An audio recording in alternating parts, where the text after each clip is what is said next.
Okay, hey, welcome to On Second Thought with Mike and Luke, an ongoing conversation about ideas and current events in which we explore the underlying connections and root causes that help us discover what is really true and can even help reshape the focus of our lives. Today we're going to discuss aliens, prophets, and political corruption, and we probably won't stray too far from that, but that's a big sentence. Probably. Yeah. Our on-ramp here that we both have some small things to do. We're going to start with you. Aliens. You got the lead role in Aliens. You were thinking about aliens, and it's going to connect to something I'm going to say. All right, well, What do you got about aliens? it's the same topic as you had, All right. which is You're that just getting us into it. the balloons over Alaska, right? Yes. And there's sort of unprecedented that they shut down U.S. airspace for I don't know how long over Michigan. That has not happened. My understanding is it has not happened since 9/11. And the claim was that there were these unidentified flying objects and directly hinted by U.S. officials, generals even, that they were unknown, that they could be extraterrestrial in origin. Which ties with, there's been a little bit of flurry of activity of declassified things, right? Maybe in the last 4 or 5 months about UFOs. And so... It's been a trickle for the last year or two. Yes. That's what. So the most famous one was the Nimitz, right? The fighter jets. Yeah. Who were able to track and video. Objects. It's sort of silly. I listened to a commentator about it named Tim Alberino, and he's sort of if alien. I don't know what you'd say. Scholarship. Can you say alien scholarship? Sure. And biblical lore combined. That's sort of his specialty. Okay. Right. And he has this prediction. Did you know that the other guy passed that the away? aliens are going to come back. Yeah, Michael Heiser. Passed away. Because he has a similar interest. Yeah. So Michael Heiser is more of a scholar. Yeah. I think one of Tim Alberino's claims, or when he introduces himself as an adventurer. Okay. Yeah. So or a and an popularizer. author. Yeah. So that's a good way. He's much more popular culture. So he came to talk about these UFOs because he studies it pretty closely. Yeah. And the reality that, the UFOs that were the Nimitz were tracking, there's no way they could even compete with them in the air, let alone take a 40-year-old missile technology and shoot one down. Right. Like, that's just not going to happen. Right. So the idea that we're shooting these, they're really balloons. We all know they're balloons. So that's the context for the balloons. Yeah. And so when the things with the balloons comes up in this word aliens gets attached to it, it's like, well, we have a running context here for this to be of interest. Yeah. Well, and my thinking is that whenever the government's saying it's definitely not aliens, then you should probably be suspicious. And whenever they say, actually, it might be aliens, you should probably not be suspicious. You should probably assume it's not aliens. I had this on-ramp topic on my thing a couple of weeks ago, and that was going to be my sole point. That when this came out, I was just going to illustrate the complete distrust of media narratives. In fact, to believe that behind it, if they're saying one thing, look for the opposite. Yeah. Right? And so it's not aliens. It's a cover-up for the whole other balloon failure that was, in all likelihood, China spying and just the refusal on the administration and power to do anything about it from a military perspective or a national perspective. All right, so here's a question. How much of, because it's very common to just write off as the mainstream media or the corporate media. I know. But how much of that media is manipulated by our government? Okay. That it's really the regime media. You're my on-ramp here then now. So before I say my thought about that and the question I have about that, let me ask you just to confirm. I'm hearing you in the way you've talked about that. When you connect that with aliens, you say, I don't know. That doesn't sound like that was aliens, because when they were talking about before, they're talking about these physical limitations. Yeah. And now we just did this They're thing. defying the laws of... Yeah. And so then to put that same category on these balloon things doesn't mesh. Right. So would you put it in the realm of potential cover-up for this other security failure issue? Because Biden is being tagged with being friendly, taking money and bribes from China. Yeah. And so you got that whole narrative that they're desirous of stopping if they can. I think there is that. I think it also is a distraction You know, it gets the news off of whatever. Yes, yeah, same issue. It's Yeah. just something that'll cover the headline what I think for a too. day or two. And But I so know the that I'm Ohio pessimistic when I say that. business Yeah. with the train derailment and the chemical spills, Yes. and then the EPA saying, "Oh, the water's fine," and then backtracking and say, "Wait, okay, it's not." Yeah. And Trump, you know, capitalizing on that to make an appearance. Yes, right. In a way that sort of lionizes him. Yeah. So I think the aliens was like, "Hey, let's look over here." Clinton was the master of that when he bombed in Eastern Europe to cover his scandals. Yeah, while in wag office. the dog, right? Yeah, wag dog, exactly. Okay, so we're kind of had an agreement about that. The alien approach to the balloons is that. So that was my first note, is just I was going to display the skepticism and how I think about it, just in case, you know, sometimes people want to know, how do you think about something? So the balloon, Alaska, the object. So I ended up calling it, in my mind, an intelligence community running the media for their own purposes. Right? I mean, I know that there is evidence that they have, you know, exerted influence and well, deliberately tried to do that.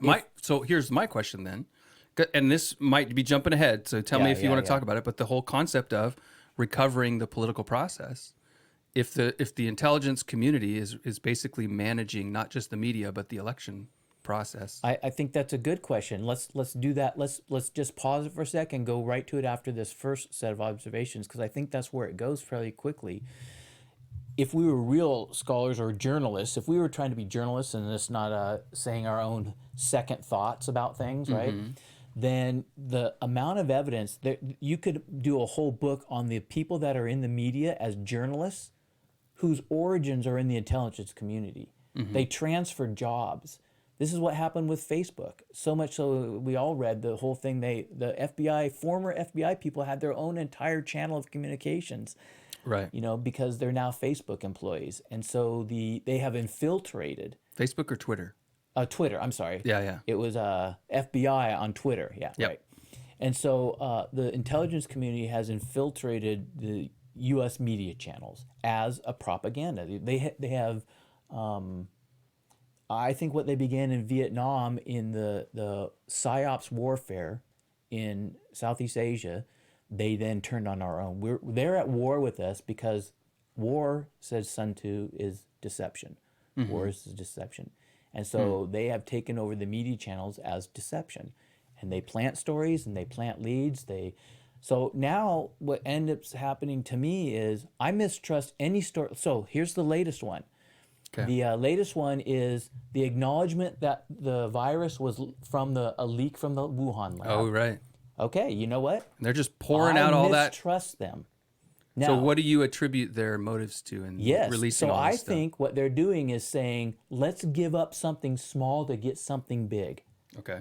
Now, they already know nobody believes them about the how it came about, right? They don't Yeah, believe clearly. the bats thing. They don't believe...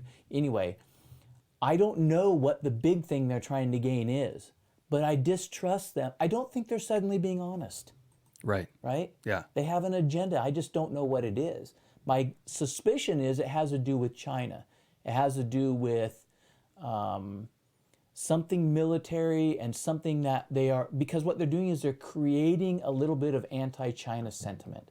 Yeah. They might be covering for Biden altogether and Hunter Biden, because that is a massive scandal. Yeah. To be honest, and we don't want to necessarily go here, I don't at least, but to be honest, there has never been a president of the United States that has been more engaged with a foreign nation, that we have an adversarial relationship in our entire U.S. history, Right. ever. Yeah. I mean, Clinton did a lot of things with people from China and letting certain spies go free and selling certain things, and Hillary and her server was the same issue. But anyway, I think it's huge scandal potential, so it may be covered for that. But in any case, okay, Well, so you always need an enemy, yes. right? If you're going to keep But everybody, we have a great enemy invested. right now on paper. you're talking about Russia. Putin, yeah, and Russia. But Putin I think this, Russia this, okay, Putin so this. if you're the mean- intelligence community, your job is not just to manage. You know, the Democrats want to manage their base.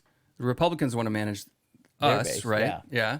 Or the people they can reach. Yeah, But if you're the CIA or the intelligence community, you want to manage the whole thing. That's You right. got to have both that's right. sides. That's right. So it could be that they just give scraps to our side and say, I see, know. we're telling the truth. That's possible. I know. And then they got Russia and Ukraine for the left. Yeah, and they can I keep know. both going at the That same may time. be. So anyway, yeah, the balloons, last of the internet intelligence community. So that made me then ask a question, and I wanted to bring up today something before we get into your political process thing. Re-ask something you asked several weeks ago, and it was this: the New York Times' motto has been, all the news that's fit to print. Okay. So the balloons, story or non-story?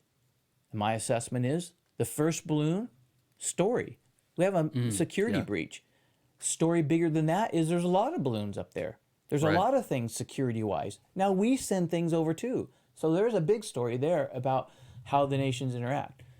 Small story, we shoot over something, 3 balloons down with $400,000 missiles. Not a story. I think it's a cover up.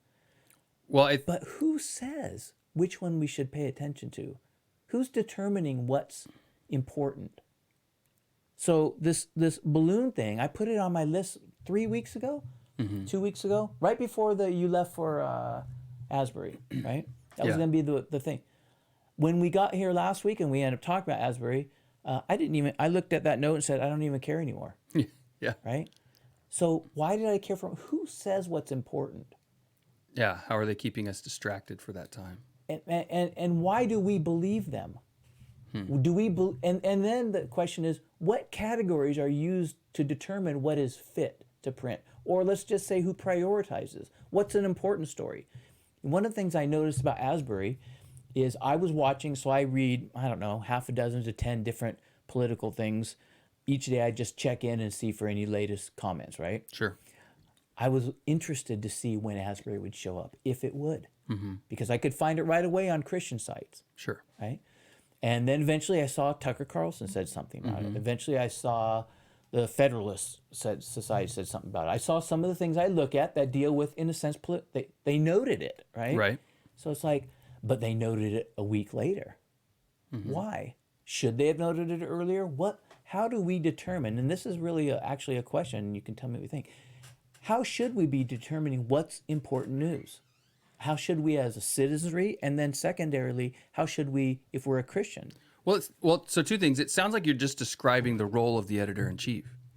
Isn't that Well, but so? I'm In a asking news it more from the organization, the question- editors are deciding what Let's ask gets it more printed. from the question. I agree that that's what happens, but what should a citizenry Yeah. be concerned about? How is the citizenry, as you describe it, different than saying? Because when I think about it, it's like, okay, I think of every click as a vote. So when I click on that article, I'm telling whoever's behind it, That's right. I want more of That's those. right. That's right. right? That's exactly right. And I then when agree you with that. share one, yeah, times yeah, 10, right, right? right. So every time I think, oh, why is there another Kim Kardashian article on this news site that I follow? I don't care. Yeah. But did I click on it to see what Yeah. Kanye? You know what I'm saying? Yes, Like I do know. it all hints at it. Yeah. And they're watching. So Yes. You know what A/B testing is? No. So there's a method, and it's used in marketing, but it's also used in just systems design. That, let's say we're not sure which of these 2 system decisions are going to create the most positive results. So what we do is we try one and we try the other, and if we can, we'll try them both at the same time on different people. And then we keep data and say, oh, wow, this one's performing way better. Let's get rid of B and just stick with A. Yeah. And so they'll do that with headlines, where they'll actually put the different headlines Yeah. or different promotional materials for different demographics. They'll try, okay, we're going to target this demographic. We're going to send out 2 social media posts, and we're going to see which one gets traction most. Yeah. Yeah. And then we're going to look at this one and say, okay, we want more of those. And so it's this constant It's a finger in the air. testing process that's all based on how well did this gain attention. Yeah. And the attention is always what they're chasing. Yeah. So if we assume the media companies are doing that, Yeah. then underneath that, they've got their own narrative. But then behind that, they've got their corporate bosses' narratives, right? So like, oh, there's a scandal in corporate HQ, right? And maybe Disney's got a scandal and our company's owned by Disney. We're not going to do that, right? We're not going to put that news story out. But then underneath that is who's pulling the strings of, and this is where you get so easily into the Illuminati and now, the deep state and the Or state even if behind you the just deep said the state, all spirit this of the stuff. age The and spirit of the age, the yeah. element of immaterial beings, right? Right. So, because all conspiracies, you can trace them to a larger thing that is true. Yeah. and then say, cut out the conspiracy human element and say, right or wrong, we can't figure out today, but this is definitely true. So I love the practical side and saying, okay, how am I going to live any differently if the spirit of the age or these media companies are run Yeah. by George Soros or not? Yeah, that's right. I don't know that it's going to change my life at all. Let's say Murdoch or Soros. But I still might want to deep dive way too many hours into looking into it. And how is that helping or not? That's where I end up coming to the idea that I spend a little bit, but I'm not going to deep dive there because I figure no matter what I find, whether the right or the left, the spirits are also behind it. And I already know which side they're on. Right. They're just on the side of evil, and they don't care if you call it right or left. Yeah. Right? So, but I think what it gets to is the question is when you said if I click on it, I'm supplying data. We are. And I was thinking about that in terms of it's such a minority that is running our country into the ground right now, right? Okay. It's a minority of people. But they're doing it because they can. Well, let's say, take, for example, Arizona. Yeah, I but believe is the it a election- minority or is it an army of bureaucrats Yes, an army of avoiding bureaucrats accountability that are a and blaming small number. policy? It's still less than 10% of people. Sure. So Okay. in Arizona, they want Carrie Lake. Yeah. They get Katie Hobbs because of a few people. Did you hear that story came out this week? Which one? So they released all of this evidence and are claiming that she's been taking money from the cartels. I did see that. Yeah. Okay, so when I saw that article, I started to be interested and I just lost. It fizzled out so quickly because I thought, who cares? They can't even do the one where all the votes, it was clear she didn't win. I don't care. This is not going to do anything. Right. Nothing's going to happen with this. If they can't do the other one, why is this going to take her down? Well, so here's the difficulty, okay? If our media is run by social media, right? So in other words, if you put it in the newspaper, you got a competing newspaper, but if it's in there, it's an editorial decision. But whereas now the decisions are all about how many clicks they get. So there's a social aspect that's so much more powerful now that as soon as they can manipulate a story to discourage and to move on. You're saying, Well, then there's because the leaders, the elected leaders are now functioning like a social media company, right? So every member of Congress has a Twitter handle and a Facebook page. you're saying if the story gets play, then it has influence. That's right. And so then I don't know. people who- if I because- agree with that. well, I don't agree with that it's right, but I think it's happening. But I don't know. I even agree. I agree that it's happening, but I'm not sure I agree that it has the power. That the numbers have the power. Well, so here's why I think that's true. Because what's happening now more than ever is that, there might have been a time where the DA who might have prosecuted Katie Hobbs would say, well, I'm going to do it because it's right. Yes, that's great. Okay, I'm glad And this is a good point I to think go to. that has diminished to the point It doesn't exist. that I'll only hardly do at it if all. it has a political advantage I to agree me. with you. And that is also influenced by the people who say, well, I want it because it's right. No, I want it because it gives me an advantage. Those people are now minority. Yeah. And so And they're the quiet minority too. They're Nixon's silent majority. So, You don't wanna there's make a almost no fuss. scandal that a politician could do or be found guilty of or, be caught up in that is a guaranteed end to their career. If As you're long Al as- Franken, you're really mad for As long as resigning, they're huh? likable. Oh, he is. As I long as know. you're likable after the fact. And so it's all a I middle know. school popularity. I know. Every I know. bit of it. But see, to me, that ends up what that paints is the problem is we are no longer fundamentally a moral culture. We're no longer Right. honest. We no longer have integrity. Yep. It's the whole, not John Adams, or was it Jefferson? You have a democracy, Benjamin Franklin, if you can keep it. Right. Because it relies upon a moral populace. Yeah. It's self-government. And John Adams has famously said it. Our government is for a moral and a religious Okay, people. he's the one that and said it. it'll Franklin, serve for if no you can other. keep it. Adams Yeah. is for a moral people. I was thinking about that. I've been thinking about this one for over a year. the idea of self-government. And all of a sudden I realized self-government, that just doesn't exist. There is no self-government anymore. We are governed by others. Yeah. And The regime.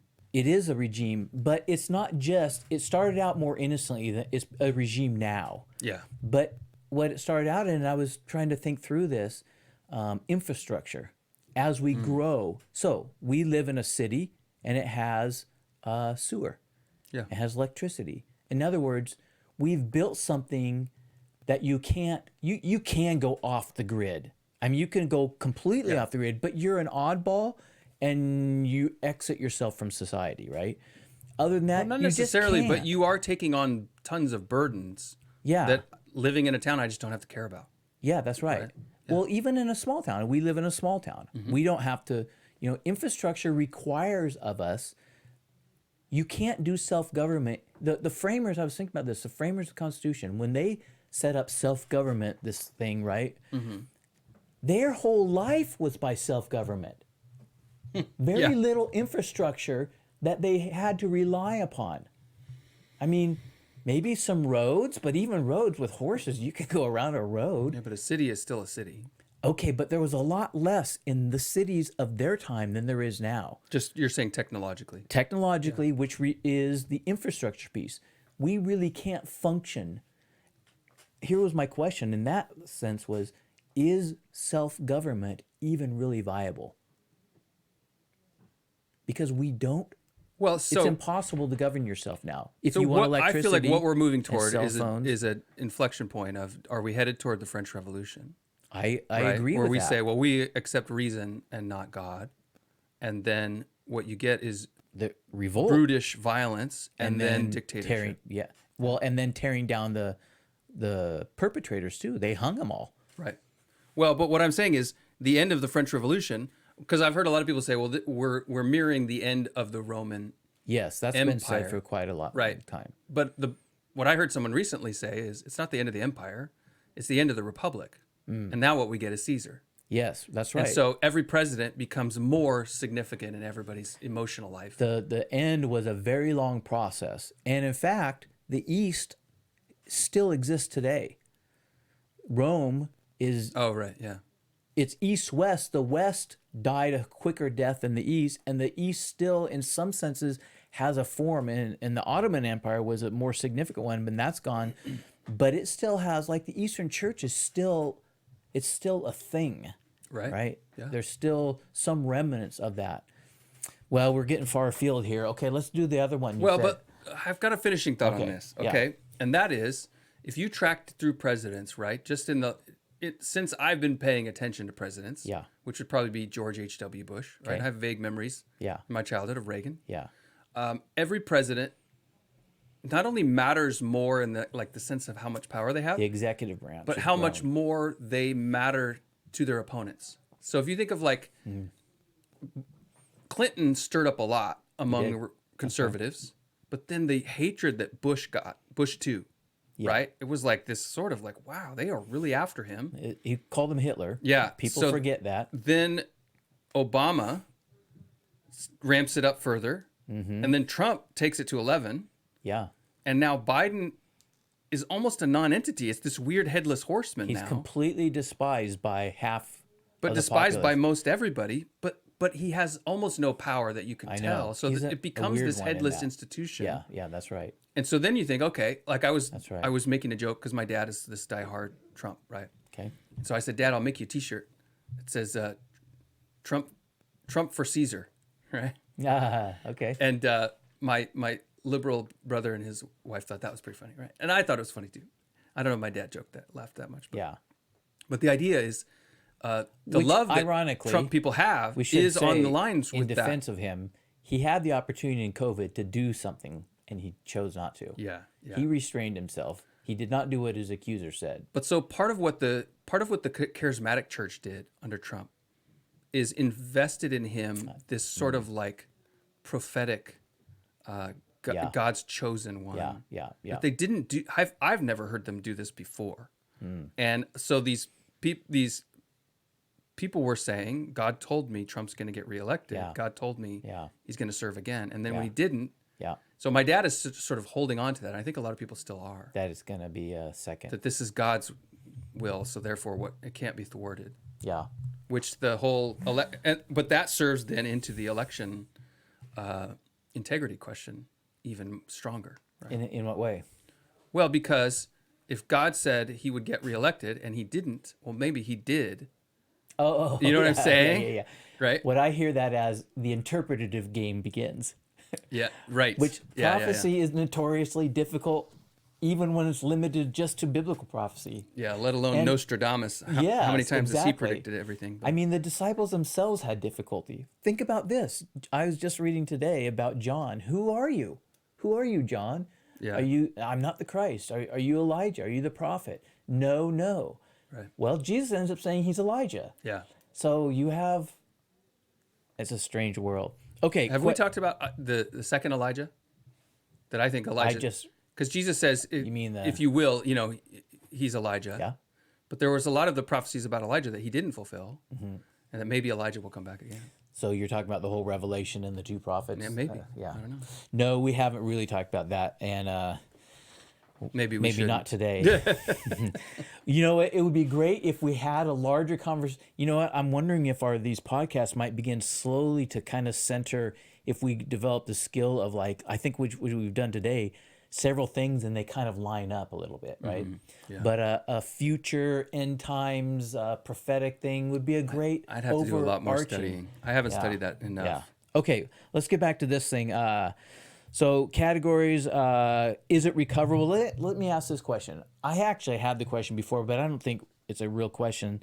Political corruption. Let's just assume that the parties are, well, you've hinted at it. Both parties have a level of corruptness that we haven't seen. There have been other times of great corruptness, but this is a time never in our nation's history. All right, given that, At least in our lifetime. Huh? At least in our lifetime. I don't know if you can even point to. I mean, I've read some things about Prohibition era, some of what was going on, and it's pretty dark. Yeah, And yeah, and the political machines that were built Yes, around, I especially agree. in Chicago, and not Tammany just Hall. the connection between the mafia and the labor unions and some of the backhanded Yeah. ways they were getting people elected, and I mean, and there's instances of that. Joseph Kennedy gets mad at his son John because he paid too much to cheat. yeah. To get I think it was Chicago and Daley's. So in my view, then there's definitely was a better moral frame back then, as far as In people have a general, foundation I agree. across the population. Yes. Yeah. But the backroom deals, probably the biggest difference now is the technology they can wield. Okay, let's Socially. refine it then. If we add what we were talking about with the intelligence community Yeah. and the social media and the corporations, all that has developed is far more than was ever in terms of collusion capacities, Okay. right? Yeah. Okay, so if that is the case, the question then is it recoverable by the political process? Right. Or is a cataclysmic, we might say a spiritual awakening, a revival, but there can be some other kinds. There can be elements of war that do things to unite a people and whatnot. But I've asked this question, and I don't want to get too much, but we could get a little bit into, America's never in prophecy or whatever, and the fall of Rome, and will America exist? And we're going, there's a wide range of field to get into there. But I think it's more interesting, and this touches on something you brought up several weeks ago, a couple months ago now, about activism. Yeah. And we were talking about the role of the church in activism, and you and I had different perspectives, and I think we should bridge that topic again in some various new ways and just talk some more about it. But is it politically possible to recover from corruption using the very political processes that have become corrupt? Or does it take an outside event? I mean, I think the questioning the validity of elections has to make that answer no.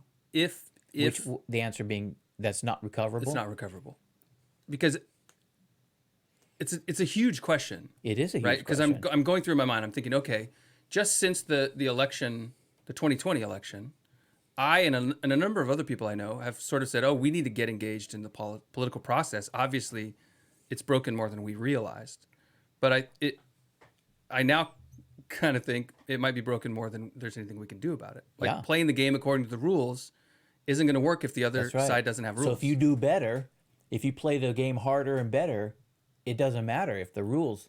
Yeah, aren't and the what's- way I describe it is That's right. It doesn't matter how good you are at soccer, if you show up when the other team's in football pads, Yes. you better realize pretty quick you're not playing the same game. That's right. That's Yeah. exactly right. I completely agree with that. But here, the other side of that is political process doesn't just mean political parties, right? The politics is about influence. And so that can be a pretty broad thing. So say, okay, well, how broadly and how many ways can we influence people to change their opinion about abortion or about, right? What are the ways that people are influenced? One of them is like Supreme Court decisions.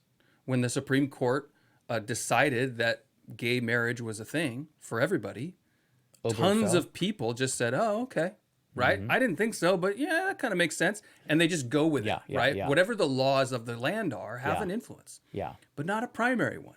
And so that's where this thing of what is the spiritual influence? What influence do Yes. churches have? Yeah. And is that politics? It's definitely activism, right? If someone is converted to Christianity, they should change how they think about things. They should change how they think about their family, about their community, about their role in it.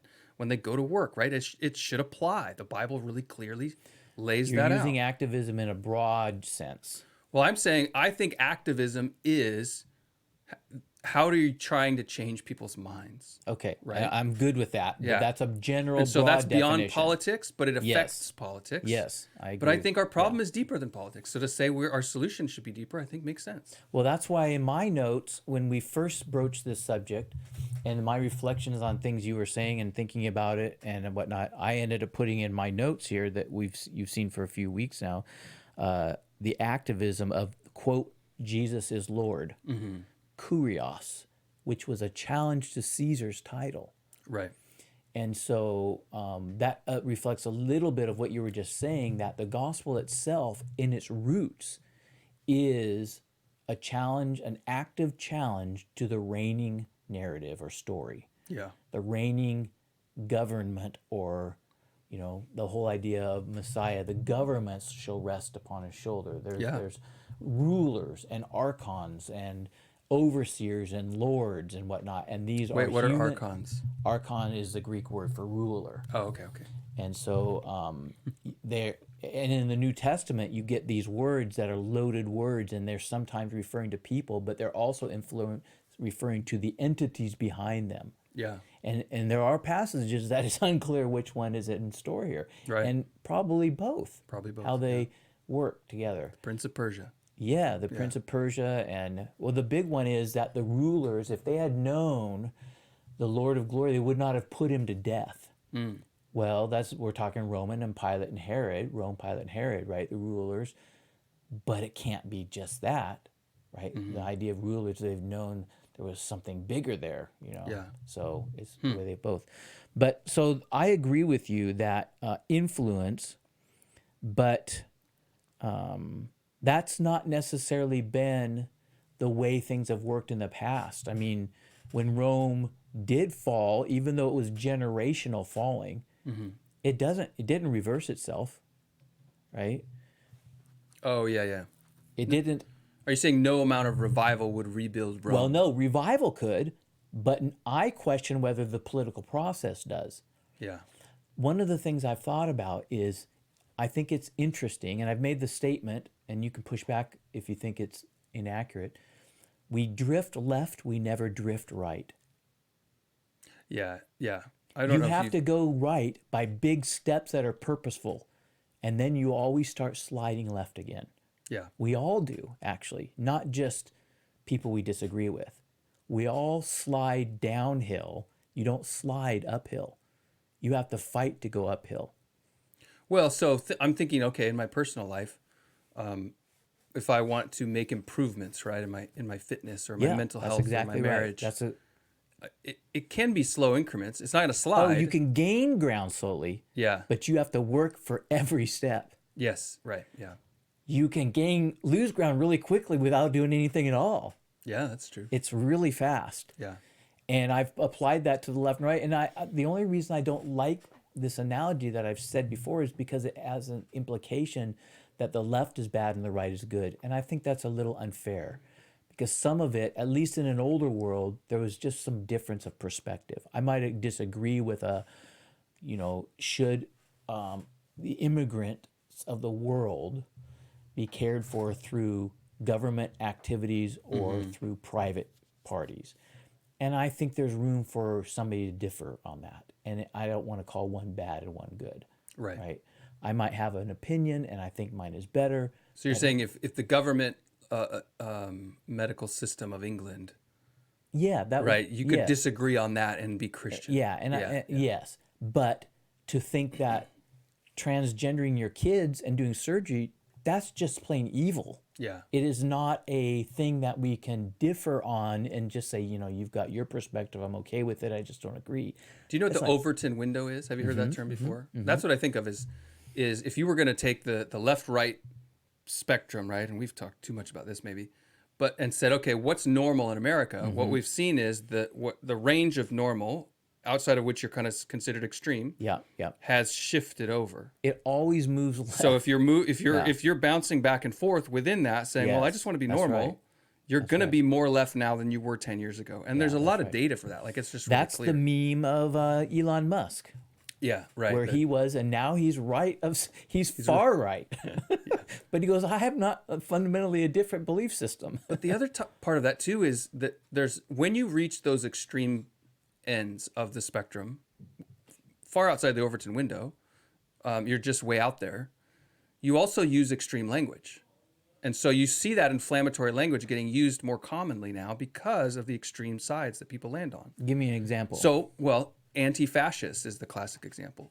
Because when you get so far to the left that you're a full-fledged communist revolutionary, anyone who disagrees with you, you just see them. They're so far away, enemy. They must be a fascist, right? Either or. Even though they're like, no, I'm not a fascist. I just don't want, you're crazy, right? Yeah. But so they become, if you're not for us, we're going to burn you too.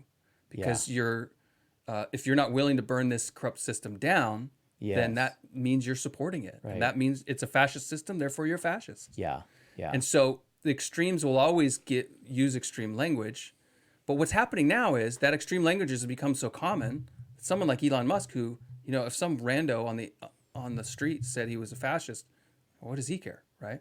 But now that rando can have a big echo chamber on the internet and suddenly give this he's got to address it. Does this at all go into your thoughts on vocabulary?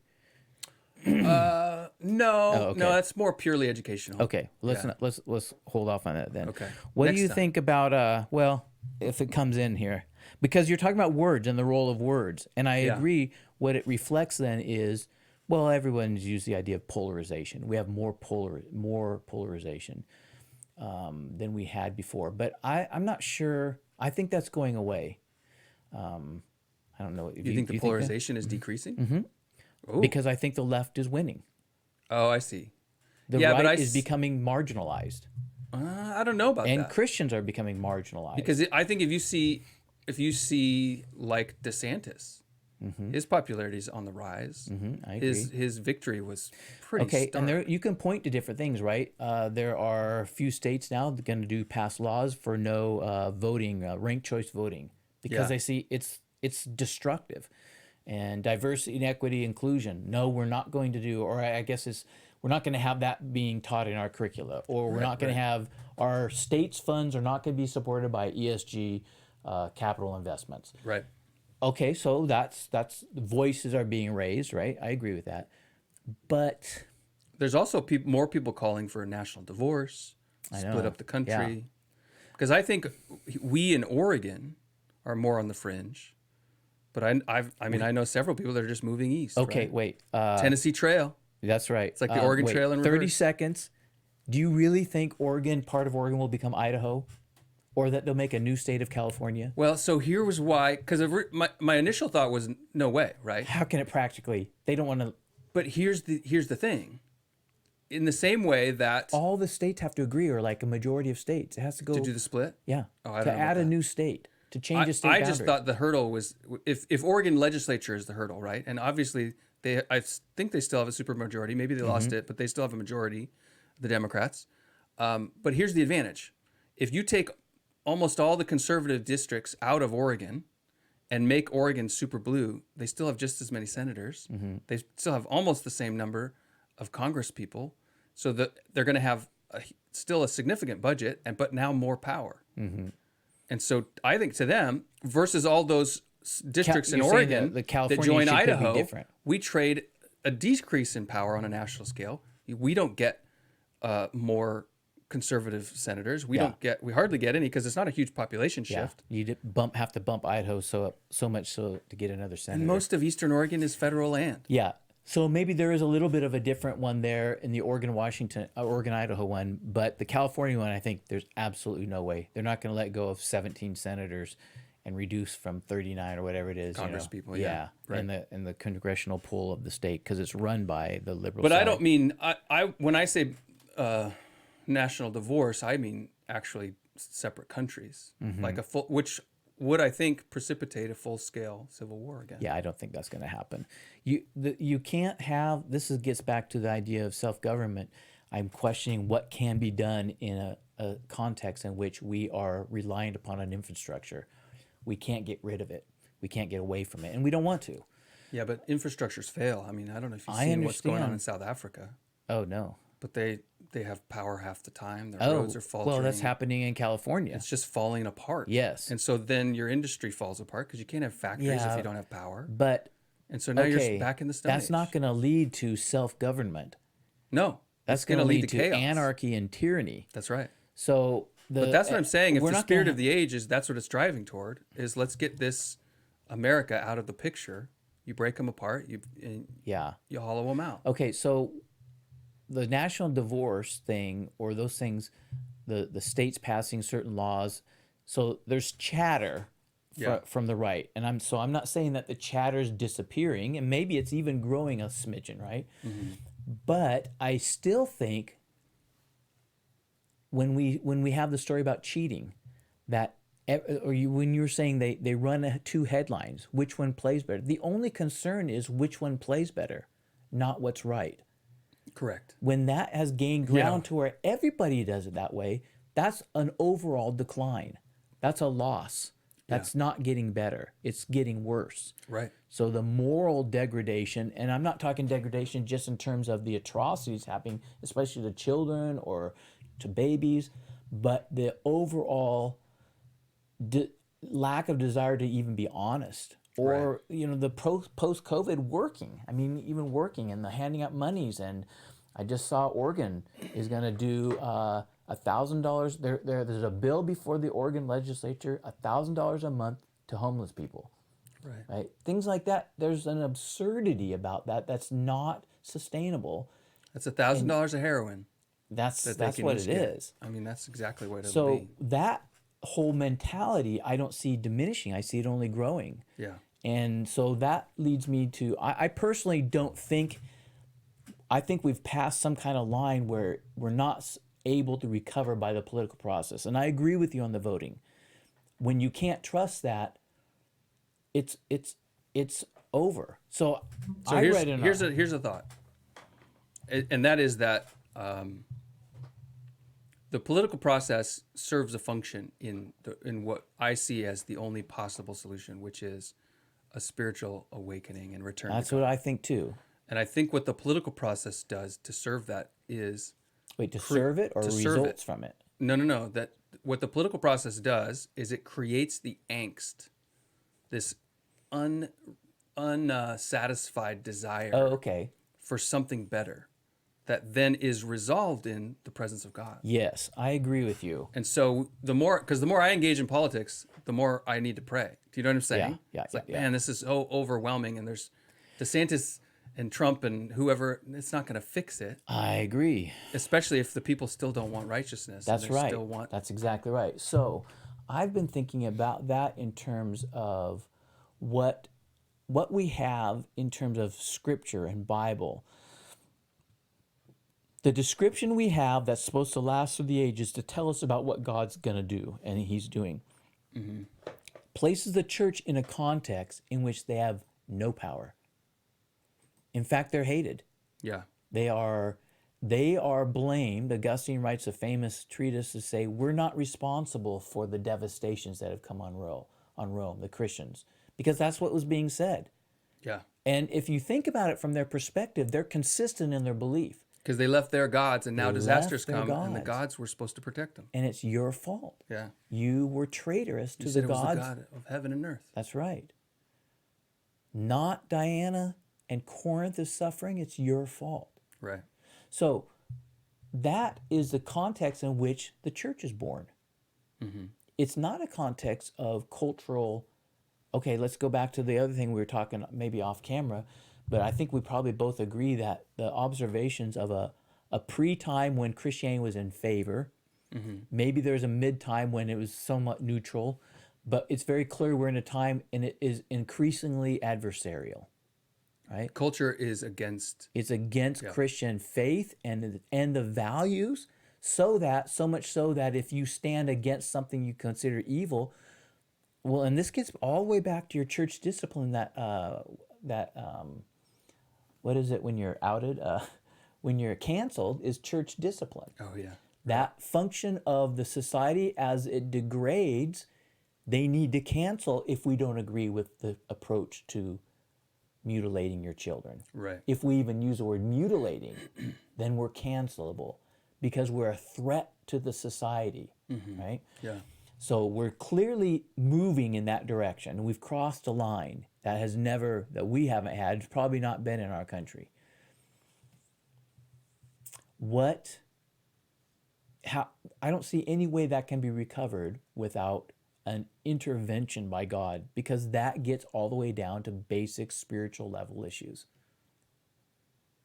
Yeah.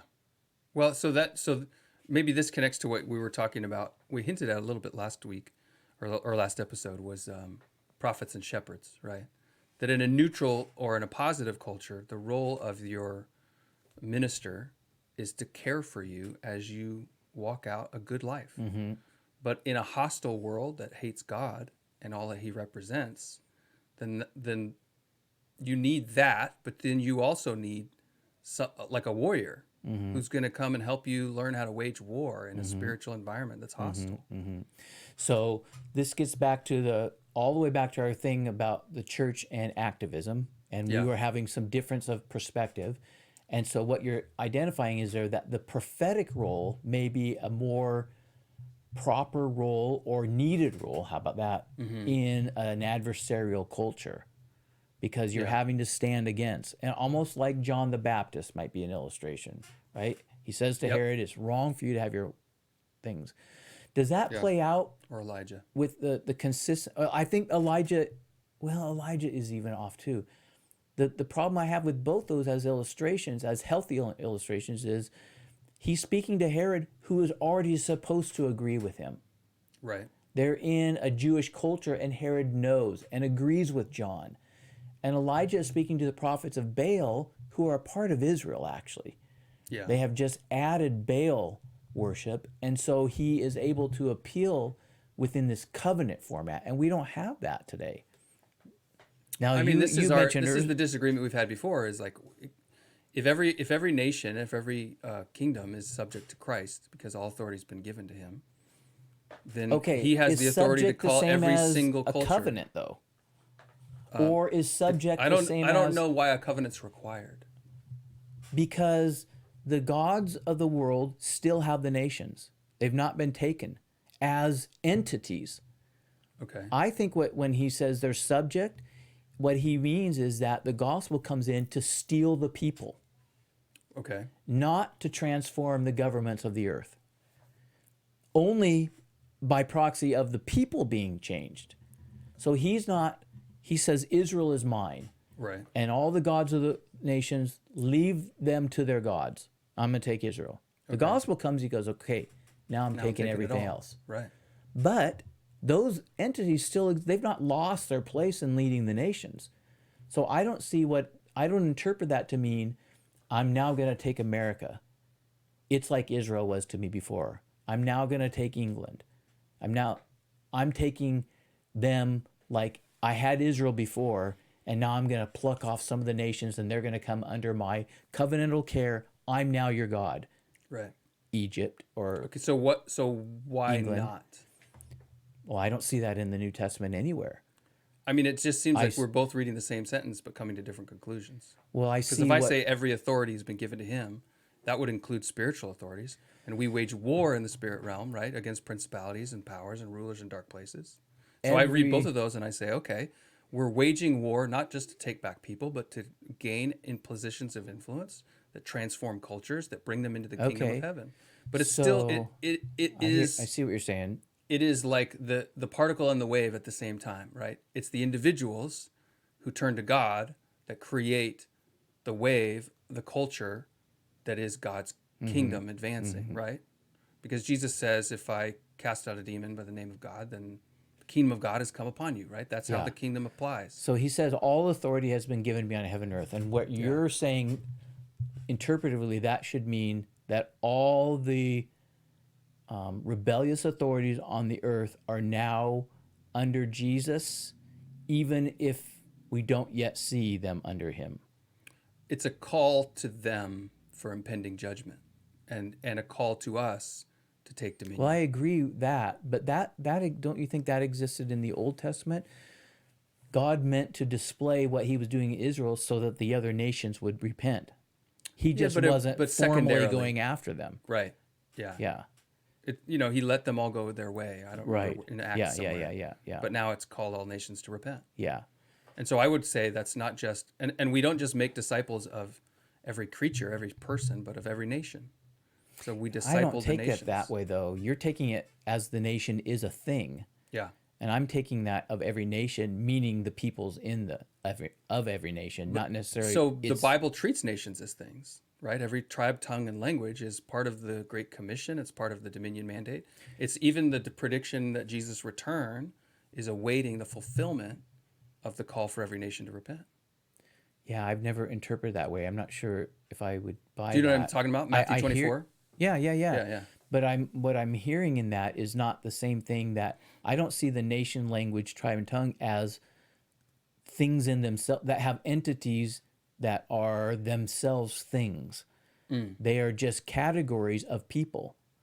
And so how I've always interpreted that is he's after people from all those categories. There's not a single category that is outside of that calling. Okay, yeah. Rather than that he is and I guess as I think try to hear you and try to think through, I guess part of what I think about that is my kingdom is not of this world. Mm-hmm. The nations on the earth are governments of people. Right. And so I think that the gospel is making a separate kingdom altogether. And so to me, then it boils down to that there are actually only two kingdoms. Yeah.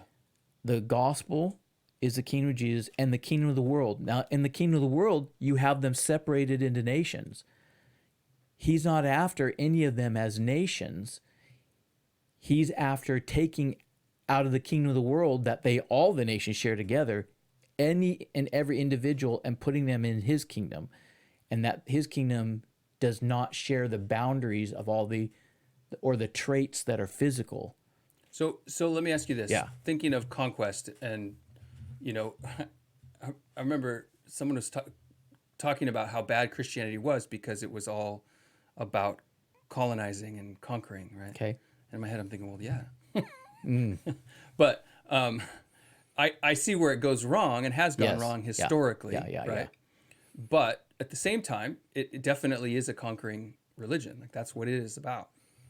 But just in the opposite way, from the inside out instead of the outside in. Right. So my question is, if you were thinking of conquest, because Jesus is definitely using the language of conquest when he says, I'll build my church, I'll build my kingdom. The gates of hell will not stand against it. Right. So if you think, okay, if you're Rome, how many Romans does it take to conquer a nation before you say now that nation is a vassal of the kingdom of Rome? You don't have to have even a majority, but what you need is positions of power, right? You've gained authority, you've gained positions of power. And so what I see is the call to Christians is to gain positions of power to represent God's kingdom in the authority structures of man, See, but in a kingdom that yeah, undermines. yeah, And so not to say, okay, now the church and the state are one, yeah, which is yeah, the yeah, mistake made in the past, yeah, right? yeah. Or make the world England, as if Yeah. because England is a Christian nation, every nation we conquer is therefore Christian as well. Mm-hmm. And we're going to enslave them if we have to, right? Mm-hmm. Because then you are building that kingdom and by the sword. So do you have, okay, so I don't see it that way, but before I say what I see, let me ask you this. What is there a verse that functions, is there a place in scripture that functions in your mind that says this is why I think the way you just described it? Well, so I think That I'm going to convert people that they be in positions of influence so that the nation itself that they live in would turn towards me. right. So I would take the verses I've just been talking about. So specifically, the priority of the nations in the call of God, right? That every nation would come to Him. Even if you look at the day of Pentecost and that they spoke in tongues, not just as an answer to the wrath or the curse of Babel, but also a call back from the nations to God, right? And sort of what you're saying, expanding the dominion mandate from Israel, and you see this with the apostles that at the beginning they're just preaching to Jews. When Jesus says go to Jerusalem, Judea, and the ends of the earth, Jerusalem, Judea, Samaria, the ends of the earth, they thought, okay, there's Jews everywhere, let's go get them all. And then, in fact, they had to be corrected and see that no, in fact, the nations are called back. Well, see, so I don't see So you've it. got a priority of nations. Uh-huh. You've got Okay. a supernatural gift to reach nations and languages in particular. So people groups and cultures that God loves and doesn't want destroyed and doesn't want homogenized, right? That even those languages Okay. will be present in heaven. But then you're balancing that with Jesus saying two things. One, as you quoted, my kingdom's not of this world. But two, that all authority has been given to him, therefore go.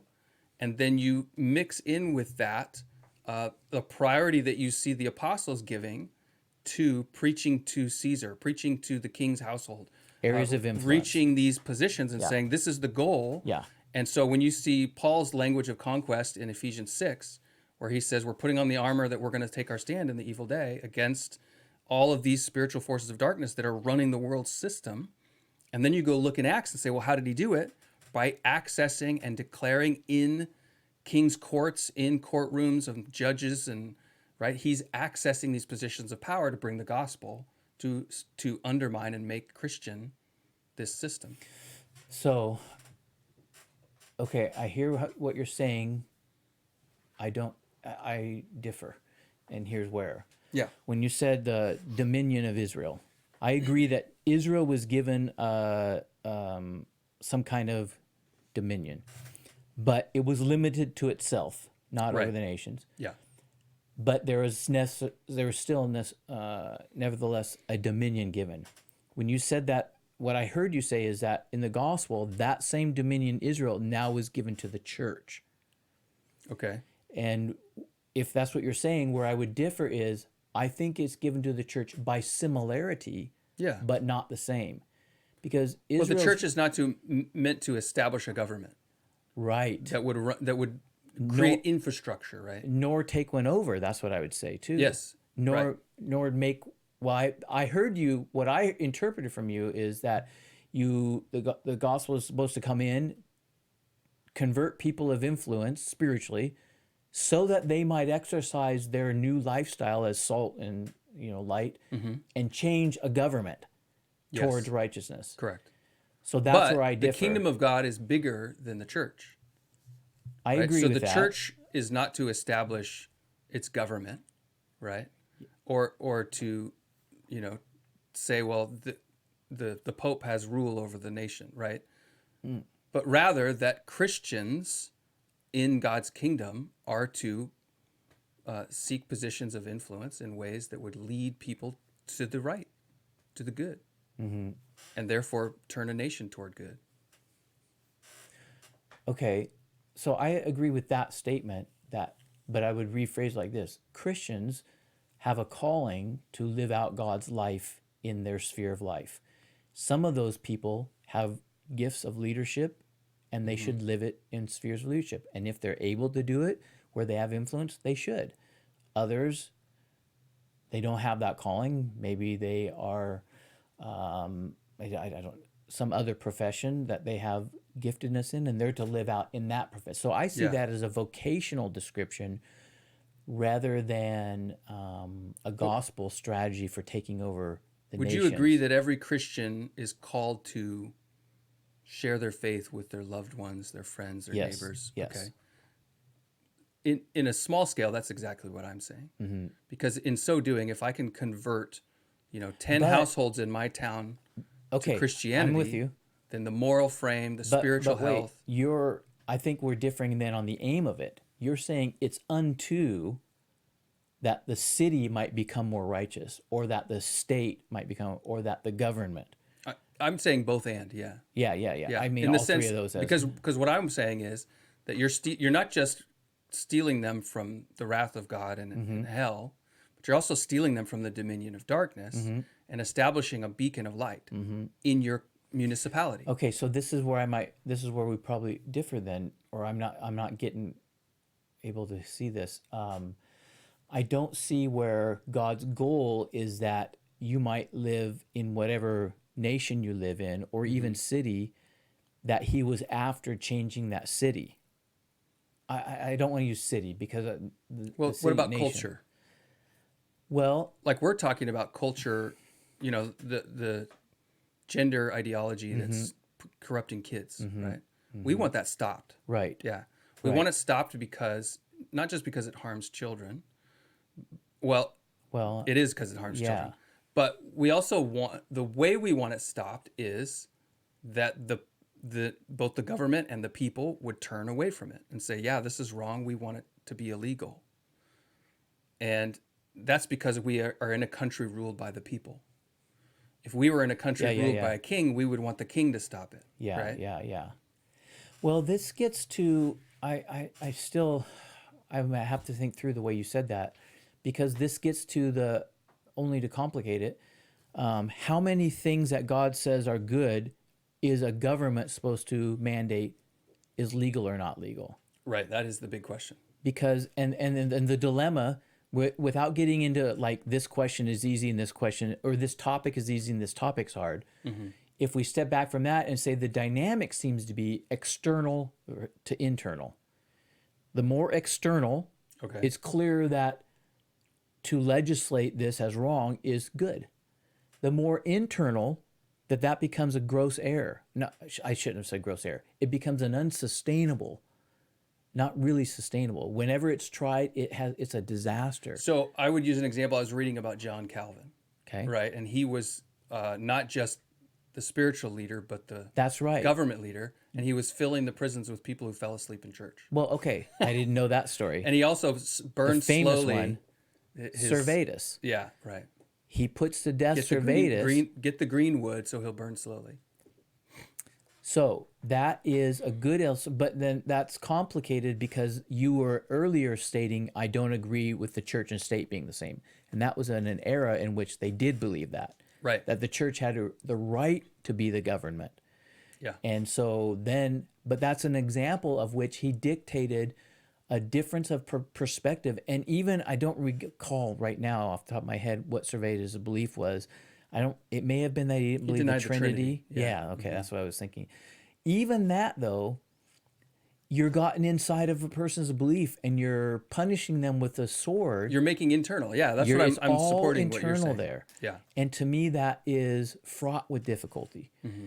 So, but then that gets to this, and so then the two ends are easy, the external, and you take an illustration that's very external, Yeah. and then the internal and very internal, that's clear. But then you have middle ones that are going to be shades of both. That's right. That's right. Very difficult. And so that's partly why I don't know that I agree. I think it's good when a nation has a law. So for example, So you're saying that you believe in the possibility of a neutral state. Is that right? That the state can be neutral to religious. no, I don't think the state is ever neutral. Okay.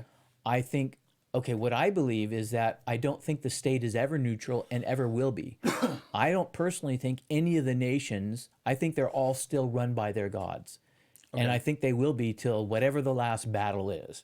however you want to define that, which we right. just said we won't talk too much about that. But until then, they are adversarial against God. And God doesn't have the intention, as far as we know in Scripture, to convert them and change those ones who have authority. Well, so when it says he's gonna, what's the So phrase? the He's gonna devil's- return when all of his enemies are made into a footstool, right? I So think that comes after that. you think okay, that's later? I know. Here we are, Yeah, I know. right? I know. Sorry. What if we, instead of trying to parse that, we would agree, no matter what end times perspective we come from, there's a time when everything that wasn't completed gets completed and put under Jesus' feet. Sort of like when you die, all things are made.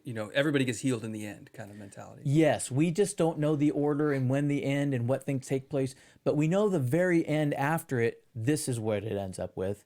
We know where it starts, and it's difficult to know the process, especially at the end. Yeah. But so that's why I'm thinking that, and I think this has impact when we're talking about pastors and shepherds and prophets and the activism that we're called to.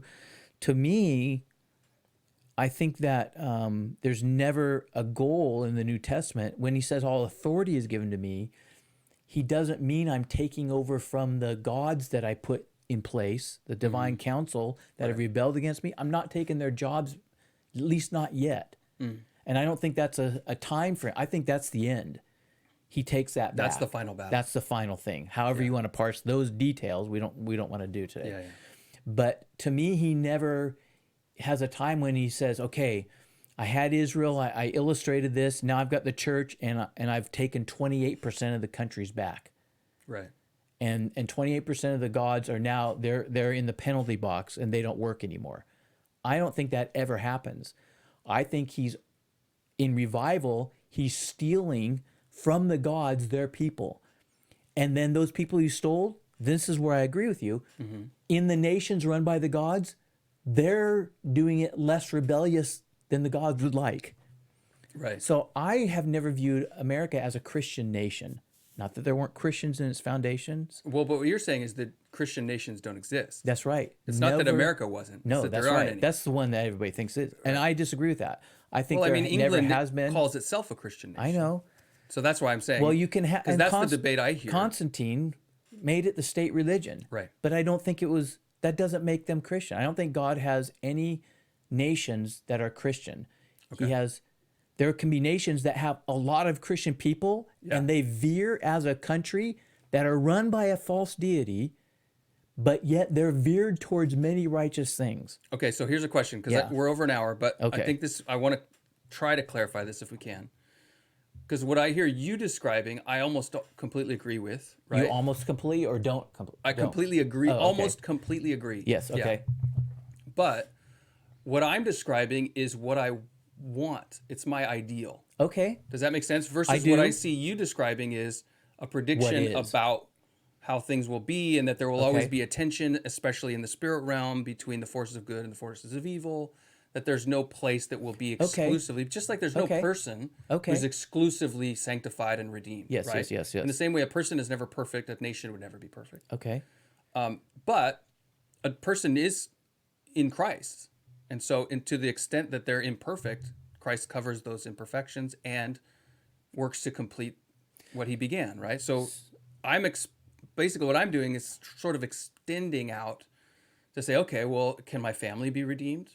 Is this a Christian family? Yeah. Well, it is, because I'm a Christian man, right? And I Yeah. tell my sons since they were little, you're Christian because I'm Christian. One day you'll need to make your own decision. Yeah. Yeah. Right? And so then as they that's based on my authority. The Bible lays that out. So are there authorities that go beyond the family, right? To a church, to a community, to a township, to a county. So I'm just saying, Yes. well, let's try for that. That's our aim. Okay. So I would agree with you then. Okay. Where it gets difficult, not difficult, where there's a lack of clarity is those other levels of government. Yeah. Because the only ones we've been told for sure are, as a family, it seems that you have a headship, an authority, that no entity was given but you. Right. You and your spouse, in whatever way you want to view that as shared. There's the big one with the gods. And we do know there's this word called principality. There's probably something in between, Yeah. right? It's just, we don't know what that means. What I'm hearing you say is that in the bigger ones, whether principalities can be taken over or not, that's less clear. The gods of the nations, you're saying, yeah, that's not going away. But that doesn't mean that you don't fight for as many individuals to steer it in as good a direction as it can. Yeah. Even in Luther's terms, make them mad. Yeah. Yeah. Right? They're not getting what they want. They have to resort to wilier means to corrupt. Well, Because and- doggone it, they're not doing great evil. And those spiritual powers will exist to the end, but how much influence will they have in my town? Right? Yes, okay. And that's the aim of. Well, I can because get what on we're board debating here. is Christian nationalism. I don't know if you're. Well, that's one And it's aspect a of it. huge debate going on right now among conservatives. But wait, it's not just that. You're right. Yeah. But also prophets and shepherds. We're debating about what does it then mean for the church. And activism in And this then county. and we've had the conversation about Tim Keller. What does it mean for evangelism? Yeah. What does it mean for how you view culture? Right. Right? So I agree with you about nationalism, but it's like there's lots of little pieces in here that are all kind of connected but different, and this issue is driving how to deal with that. Yeah. The thing I worry about is that if the forces that stand against God want to steal, kill, and destroy. Yes. And one way they have done that really successfully in the last 150 years is through massive destructive wars. Yeah. And America has always had, to the degree that we can, I think, a good impact on those wars in the sense that we're going to stop Hitler, right? I mean, World War I, Right. I don't know that it served any good Yeah. except to set Germany up to have Hitler. Yeah. Yeah. But I do think that the end game is to break up America and result in all kinds of death and bloodshed. I have for a long time had the sense that the next world war will be civil wars all around the world Okay, I think I agree with you on this. because it's divide and conquer on a global scale now. It's not Europe versus Asia even, it's the They're world right. versus the world. In my terms, what I think to myself is the gods of the world who have the nations, they're bloodthirsty. Yeah. They would like to shed as much blood and suffering cause as they conquest. can. It's not just destruction, They've it's been conquest. held back. It's Alexander the Great. It is. It's every nation. Yeah. That's right. And so if we decline, which we're happening, and then we could talk another time about the providence and God's role and the spirit and all that, but if we're in decline and they rise in power, that's what they want to accomplish. Yeah. Right. So we agree on that. And that's interesting then. I feel like what we've made some progress here, that we're kind of maybe talking about it from two places, different places, like you said, what you'd like to see happen and how you need to act in order to aim there. And I'm saying what's never going to happen, and that makes us both have a little bit of different emphasis. Yeah. Because I'm saying the gospel is the activism. And you're saying, I agree that the gospel has to come in, but it needs to change them so that they stop mutilation of children. Well, I think the gospel is the activism. I agree with that completely. I know. Yeah. But unto this end, that's what you're trying to point out. Well, and in the same way that you would say, hey, when you become a real Christian and God works in your life, you're going to be a better husband. Yes, that's right. Well, That's you're right. also going to be a better citizen. Yes. And as a citizen in a country that elects its leaders, Yes. you're going that's to right. gain positions of influence Now- and then exert that influence in ways that promotes the good. Yeah. Yeah. So your suspicion towards what I've been advocating is this. It could sound like, I think, if I'm hearing right, in your ears, Yeah. I'm going to emphasize people be converted and just let the governments go to hell, and there's going to be all Because they're this run by sorrow. demons Because they're run by demons anyways. Yeah. And just retreat from it and don't fight. Right. What I'm going to end up hearing you, and I don't mean that, Right. even though And now that I'm hearing could- it more clearly. Yeah. Yeah. What I can hear from you, which you may not mean, is it sounds like you're just wanting Christianity to become a political movement Correct. for yeah. good and righteous things, but nevertheless, the weaponry of flesh, Yeah. not of the spirit. Well, yeah, and I want Christian to be a political movement, just like it's a business movement, right? We want Christians leading and running businesses and hiring godly people. But again, I have to. But I don't want the church to run the businesses. right? Yes. I want the church to train people to run the businesses. Yeah. In how to do it in a godly Yeah. way. Yeah. And then in fact, we were talking about this recently at a group of leaders was, okay, if our church if God's starting this move, which it feels like something is beginning in our country to awaken people. Hopefully, right? Yeah. And so if our aim is to transform a city, how does the church transform the city? People become Christian. That's how, right? So, okay, well, what if we had 100 people baptized and seeking God with their whole heart? What would that look like? Well, for one, we'd need a bigger budget in our church. Yeah. So going to each of the parts of our church and say to the budget team, like, okay, if we're going to double the budget of our church so that we can have more pastors and more support for poor people and more programs for the addicted and the marriage support, all that stuff, how are we going to do it? We're going to need people who give in our church to increase their incomes. So how are we supporting each other to do that? Right? We don't have enough rich people. Well, look around the room. It's time to get rich. Yeah. Right? And so now it's expanding out. Okay. Do you know my hesitation? I do. Tell it. Okay, and I'm even getting squirmy when you say it. I don't disagree with what you're saying, but Yeah. I also don't like it. Yeah. Something, because what it feels like is a slippery slope that begins to rely upon human flesh, the weapons of our warfare. And so when even the prophetic, I was thinking about saying this earlier, I could go with the idea that a prophetic voice has a role in an adversarial society that a shepherding voice fulfills in a society where there's more agreement. Yeah. I can see that. And yet I think to myself, that's not how the first church grew. You know how they grew? Is they love people when there's Black Death, plague coming, when they're getting killed. Yeah. It was their suffering, and they served their neighbors who hated them anyway. Right. So a part of me thinks, But that's that public It's the versus private that we inversion. talked about. I've been thinking about that. I'm not sure. Okay. I want to hear not a verse. I don't mean it that way. Yeah. I'd like a defense of that a little bit. I'm not sure I buy that. Okay. I've been thinking about it. We can come back to that later. And maybe I do, but I'm not we're sure if over I do. Yeah. Okay, we're over time. Well, okay, we're not going to do this topic next time, even though like right now it feels like part 2 coming up next time. No, we can't do that. Yeah. We'll probably have to let it sit. But I do think what we're going to do next episode, we were thinking about a little bit about femininity, and I see the battle of the sexes and some thoughts that you have. And Yeah. if it works out, that's where we'll go next time. Patriarchy. Patriarchy. Okay. Yeah. Well, one of the things, and maybe we can finish with this, is there are a few topics that we seem to come back to again and again. I know. And part of me thinks, and my first thought was like, oh, we shouldn't do that. But I think we should, because I do too. if we haven't wrestled it out yet, I know. neither have our So audience. I would view this as our second time on this basic topic. Yeah. And the first time is discovering differences.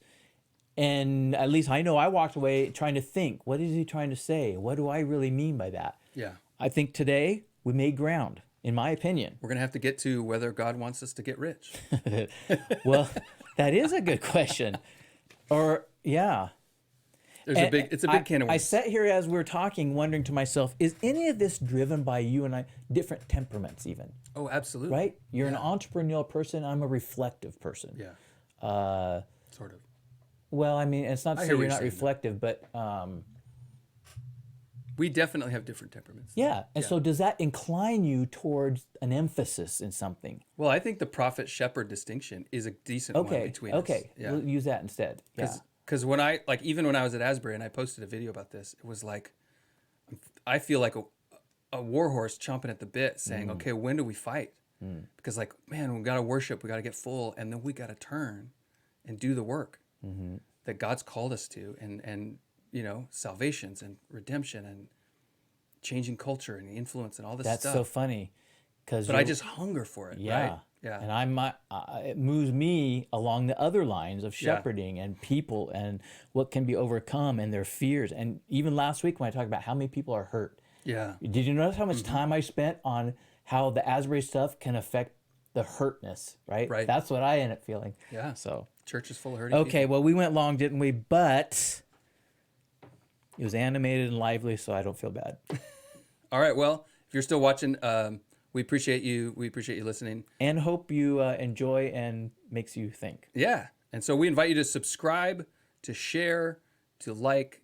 We even heard you can give reviews. I gave us a 5-star review. Did you? Thank you. On Spotify. Yeah. So The last episode? I don't remember. No, it was when we started. You got to start pumping up those reviews. We should say this too, since we're long. You go back and you can watch prior episodes. Our first ones we're starting to we're working on it. So don't expect them to be a continuity of thought. There you go. Just go explore them if you're interested in Yeah. and whatnot. So All right. Until all right. that, we will see you next time.